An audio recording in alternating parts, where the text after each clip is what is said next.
खबर दोपहर में आपका स्वागत है। मैं हूं आपके साथ में नुपुर जारोली जैन। चलिए सुर्खियों की बात रुक करते खबरों का। चिटफंड घोटाले मामले में सीबीआई की दाखिल याचिका पर आज सुप्रीम कोर्ट में सुनवाई हुई। कमिश्नर राजीव कुमार को कोर्ट ने सीबीआई के सामने पेश होने का आदेश दिया और घोटाले की जांच में सहयोग करने को भी कहा। सीबीआई की तरफ से राजीव कुमार से बंगाल से बाहर पूछताछ करने की मांग पर शिलांग में पूछताछ करने की इजाजत भी दी गई। 20 फरवरी को आपको बता दें कि अगली सुनवाई होनी है।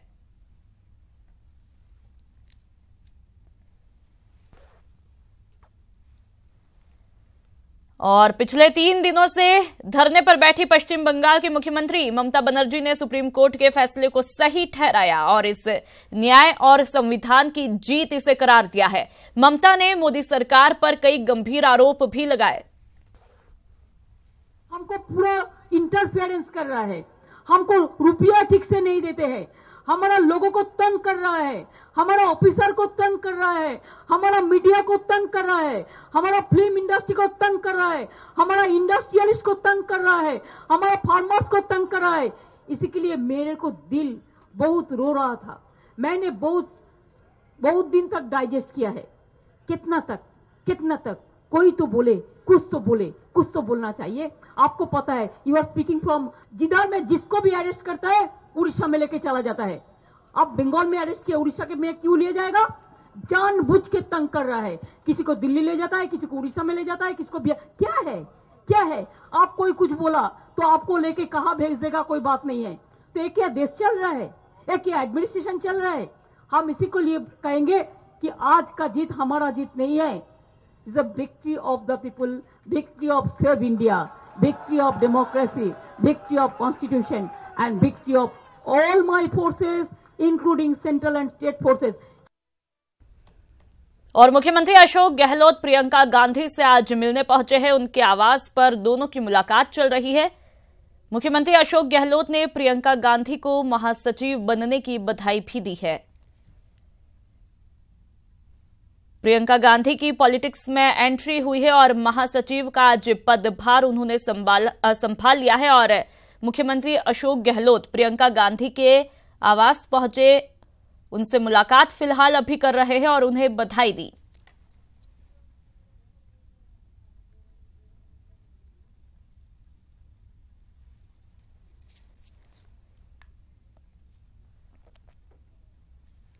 केंद्रीय मंत्री रविशंकर प्रसाद ने सुप्रीम कोर्ट के फैसले को सही ठहराया और उन्होंने आरोप लगाया कि देश में पहली बार ऐसा हुआ कि कोई पुलिस कमिश्नर मुख्यमंत्री के साथ धरने पर बैठा है। रविशंकर ने ममता बनर्जी पर भी कई तरह के आरोप लगाए। आज सुप्रीम कोर्ट के आदेश में स्पष्ट है कि उनके पुलिस कमिश्नर को अपीयर होना होगा सीबीआई के सामने, और कलकत्ता में नहीं, शिलांग में अपीयर होना होगा। ये बहुत ही ईमानदार जांच के लिए बहुत ही उचित आदेश माननीय उच्चतम न्यायालय का है, ताकि इस पूरे इन्वेस्टिगेशन को राजनीति के दबाव से मुक्त किया जाए। दूसरी बड़ी बात हुई है कि सुप्रीम कोर्ट ने वहां के वरीय पदाधिकारियों के खिलाफ कंटेम्प्ट में भी नोटिस किया है और उनके जवाब के बाद आगे की कार्रवाई की चिंता की जाएगी। अब कुछ लोग कह रहे हैं कि हमारी जीत है, इस पर हमें क्या कहना है? बड़ा सवाल यह है कि 3 साल से राजीव कुमार क्यों नहीं पेश हो रहे थे? वो कौन सी ताकतें थी जो पुलिस कमिश्नर को पेश होने से रोक रही थी? और जैसा मैंने कल कहा, आज भी दोहराऊंगा, ये देश में पहली बार हुआ है कि एक पुलिस कमिश्नर अपने मुख्यमंत्री के साथ धरने पर बैठा हुआ है। और जो ममता जी अपने बड़े बड़े नेताओं की गिरफ्तारी पर चुप रहती हैं, पुलिस कमिश्नर के साथ धरने पर बैठती हैं। इसका मतलब है राजदार या तो बहुत जानते हैं या एविडेंस को मैनिपुलेट और डिस्ट्रॉय किया गया है। तो आपने सुना कि केंद्रीय मंत्री रविशंकर प्रसाद ने क्या कुछ कहा। और रुक करता अगली खबर का। बीजेपी नेता रूपा गांगुली ने सुप्रीम कोर्ट के फैसले को सही ठहराया और ममता बनर्जी पर निशाना साधा, साथ ही कांग्रेस पर भी तंज कसा। उनको 20 तारीख तक जो हमारा दोबारा सुप्रीम कोर्ट में हियरिंग है, उससे पहले राजीव कुमार जी को शिलांग में जाके सीबीआई के सामने पेश होना पड़ेगा और सारे इन्वेस्टिगेशन में मदद करनी पड़ेगी।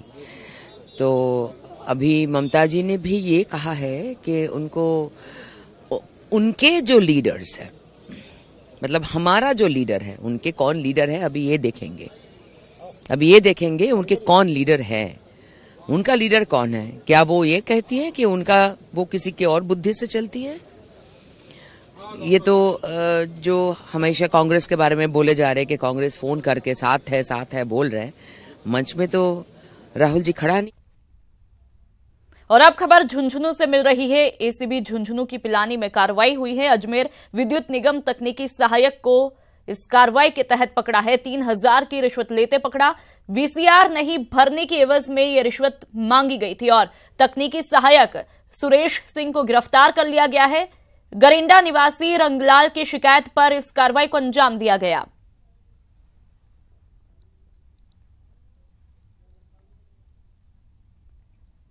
खबर झुंझुनू से, जहां पर एसीबी झुंझुनू की पिलानी में कार्रवाई हुई है और अजमेर विद्युत निगम तकनीकी सहायक को इस कार्रवाई के तहत पकड़ा है।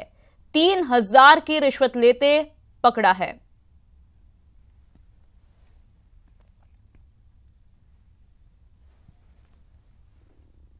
और अब खबर कोटा से मिल रही है, जहां पर शॉर्ट सर्किट से बस में आग लगी है। सवारियों ने कूदकर अपनी जान बचाई। घटना के समय करीब 30 सवारी बस में सवार थे और देखते ही देखते धू कर जलने लगी बस। और बस की तस्वीरें भी आप टीवी स्क्रीन पर साफ तौर पर देख सकते हैं। समय रहते आग पर काबू पा जाने से बड़ा हादसा यहां पर होने से टल गया। सिमलिया थाना इलाके के गड़ेपान के पास की एक घटना बताई जा रही है और बस की तस्वीरें आपकी टीवी स्क्रीन पर।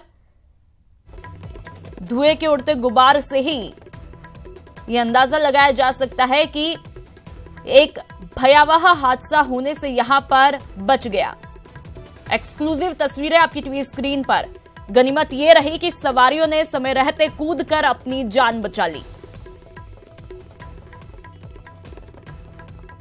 और देखते ही देखते धू कर ये बस जलने लगी।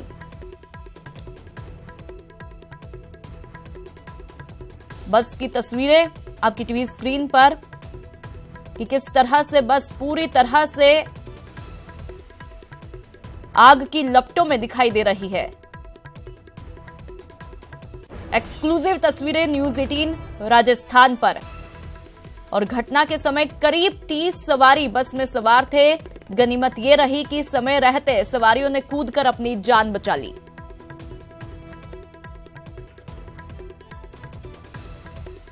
भगौड़े शराब कारोबारी विजय माल्या पर शिकंजा कस गया है।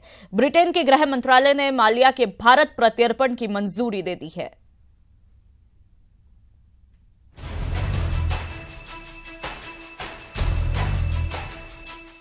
शानो शौकत की जिंदगी, महंगी महंगी गाड़ियां, रंगीन मिजाजी के लिए मशहूर किंग ऑफ गुड टाइम्स कहे जाने वाले विजय माल्या का लगता है अब टाइम ओवर हो गया है। देश के हजारों करोड़ रुपए लेकर फरार माल्या ने लंदन में छिपकर बचने की तमाम जुगत और कोशिश की, लेकिन उनकी दाल गलती नहीं दिख रही है। ब्रिटेन के गृह मंत्रालय ने भारत के बैंकों से 9000 करोड़ रुपए का कर्ज लेकर फरार शराब कारोबारी माल्या के प्रत्यर्पण की इजाजत दे दी है। हालांकि माल्या ने ट्वीट कर प्रत्यर्पण की इजाजत को कोर्ट में चुनौती देने की जानकारी भी दी। माल्या ने लिखा है कि निचली अदालत के 10 दिसंबर 2018 के फैसले के बाद ही मैंने इसे चुनौती देने की मंशा जता दी थी, लेकिन गृह मंत्री के फैसले के पहले मैं अपील की कार्रवाई नहीं कर सकता था। अब मैं अपील की कार्रवाई करूंगा। माल्या के प्रत्यर्पण में अभी भी अड़चने हैं। अगर सब कुछ सही रहा तो माल्या को मई 2019 से पहले प्रत्यर्पित कर भारत लाया जा सकता है। विजय माल्या पर 6 आरोप है, जिनमें मनी लॉन्ड्रिंग, लोन की रकम डाइवर्ट करना, वित्तीय लेन देन में हेराफेरी, शेयरों की राउंड ट्रिपिंग, सर्विस टैक्स नहीं चुकाने जैसे मामले हैं। माल्या के केस को प्रवर्तन निदेशालय, सीबीआई और आयकर विभाग समेत कई जांच एजेंसियां देख रही हैं। माल्या पर भारतीय बैंकों के 9000 करोड़ रुपए बकाया है। माल्या पर एसबीआई का सबसे ज्यादा 1600 करोड़ रुपए बकाया है, तो आईडीबीआई, पीएनबी बैंक का 800 करोड़, बैंक ऑफ इंडिया का 650 और बैंक ऑफ बड़ौदा का 550 करोड़ रुपए का कर्ज बकाया है। माल्या को अगर भारत लाया जाता है तो मोदी सरकार की ये बड़ी कूटनीतिक जीत होगी। इससे देश का पैसा लूटकर विदेश में बसे नीरव मोदी, मेहुल चोकसी जैसों पर भी शिकंजा कसेगा और भारत लाने का रास्ता साफ होगा। Bureau report, news 18 network. और इस वक्त की अहम खबर अजमेर से मिल रही है, जहां पर गुर्जर आरक्षण मामले में साईमाला में महापंचायत जारी है। गुर्जर सहित गाड़िया, लोहार और बंजारा रायका रेबारी समाज के लोग इस महापंचायत में मौजूद है। सभी सभा स्थल पर पहुंच चुके हैं। धीरे धीरे अब यहां पर भीड़ भी जुटने लगी है और हाईवे पर जगह जगह पुलिस के आलाधिकारी सहित भारी पुलिस जाब्ता तैनात है। अहम खबर अजमेर से, जहां पर गुर्जर आरक्षण मामले को लेकर के साईमाला में महापंचायत चल रही है और गुर्जर सहित गाड़िया, लोहार, बंजारा, रायका रेबारी समाज के लोग सभा स्थल पर पहुंच चुके हैं और धीरे धीरे अब भीड़ भी जुटना शुरू हो चुकी है। हाईवे पर पुलिस के आलाधिकारी सहित भारी पुलिस जाब्ता भी तैनात है।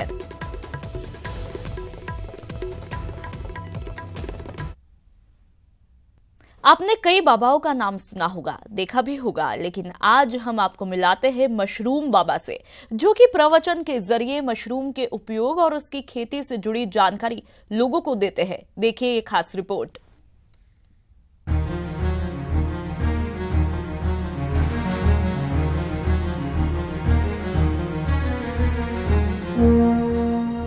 भगवा वस्त्र, गले में मशरूम की माला, मंच पर प्रवचन दे रहे ये हैं राजन बालन, जो मधेपुरा के आत्मा परियोजना के निर्देशक हैं। ये बाबा बनकर लोगों को मशरूम के उपयोग और उसकी खेती से जुड़ी जानकारी देते हैं। इतना ही नहीं, मशरूम से जुड़े फायदे को भजन के रूप में गाकर भी सुनाते हैं। ग्रामीण लोग बाबा की बातों को ध्यान से सुनते हैं और उस पर अमल करते हैं। अनोखे प्रचार के लिए इन्हें कई बार सम्मानित भी किया जा चुका है।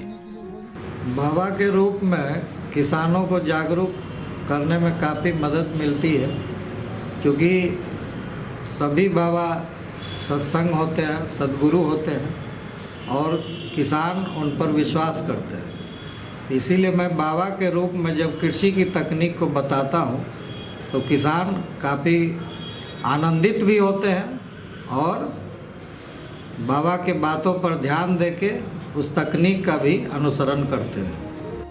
राजन बालन के इस पहल को लोग सराहते भी हैं। लोगों का कहना है कि ऐसे प्रवचन से बाबा मशरूम की उपयोगिता को अच्छी तरीके से समझा जाते हैं। वहीं सीमित संसाधन में भी लोग अब मशरूम खेती के लिए आगे आ रहे हैं और हमारे संस्थान के माध्यम से 200 से अधिक किसानों को हम लोग मशरूम की खेती करवाने के लिए काम कर रहे हैं। आत्मा मधेपुरा से जो सहयोग मिल ही रहा है, इनका तो आशीर्वाद जो है, इसके अतिरिक्त दयाराम सर है पूसा से, उनका भी आशीर्वाद प्राप्त है हमें। और इन तमाम लोगों के ही आशीर्वाद के कारण आज लगभग हमारे फार्म की उत्पादन एक वर्ष में 1000 किलो तक है। देखिए, जब से मैंने इस तरीके को किसानों के बीच दिखाते हुए देखा तो मुझे तो 2-3-4 साल से महसूस हो रहा है कि किसानों पर इसका व्यापक असर हुआ है। बहरहाल राजन बालन ने मशरूम की खेती को बढ़ावा देने के लिए जो पहल की है, उसका असर जिले के किसानों के बीच दिखने लगा है। आज कई परिवार मशरूम की खेती कर आर्थिक रूप से मजबूत बन रहे हैं। मधेपुरा से न्यूज़ 18 के लिए तुरबसु की रिपोर्ट। सीएम गहलोत ने केंद्रीय मंत्री उमा भारती से मुलाकात की। मुलाकात में उमा भारती ने पेयजल परियोजना के लिए 400 करोड़ रुपए की मदद का भरोसा दिया। भारती ने कहा कि ये पेयजल परियोजना के लिए 1 सप्ताह में फंड जारी कर दिया जाएगा। मंत्री जी से और बहुत पॉजिटिव वे में इन्होंने हमें आश्वासन दिया है कि फ्लोराइड युक्त गाँव की प्रॉब्लम हो, पानी की बहुत बड़ी प्रॉब्लम आप है, उसकी बात हो, चाहे पीने के पानी की योजनाएं हो, हमारी पेंडिंग योजनाएं हैं, और चाहे नई योजनाएं बन रही हो बिशलपुर के लिए भी और अन्य योजनाएं भी, और इंदिरा गांधी कैनाल का 3rd फेज भी आना है जोधपुर के अंदर, उसके बारे में भी। और वाटर टेबल बढ़ गया जोधपुर का, ऊपर आ गया, वो सब चिंता का विषय बना हुआ जोधपुर के लिए। तमाम बातों पे बहुत पॉजिटिव बात हुई है और आपने अधिकारियों को निर्देश दिए हैं कि एक टीम जो है 1 सप्ताह के अंदर अंदर जाएगी जोधपुर के अंदर और जाकर के देखेगी कि इसके कारण क्या पानी के टेबल ऊपर बढ़ने के। माननीय मुख्यमंत्री जी आए हैं, हमने उनको कहा है कि भारत में सबसे ज्यादा पीने के पानी के संकट से जो कोई राज्य जूझता है वो राजस्थान है और इसलिए हमारा जो मंत्रालय है ड्रिंकिंग वाटर का वह पूरी तरह से राजस्थान का सहयोग करेगा। हम इसमें हर तरह से राजस्थान को पीने के पानी के समाधान के लिए सहयोग करने के लिए तैयार हैं। और इस बुलेटिन में फिलहाल इतना ही। नमस्कार।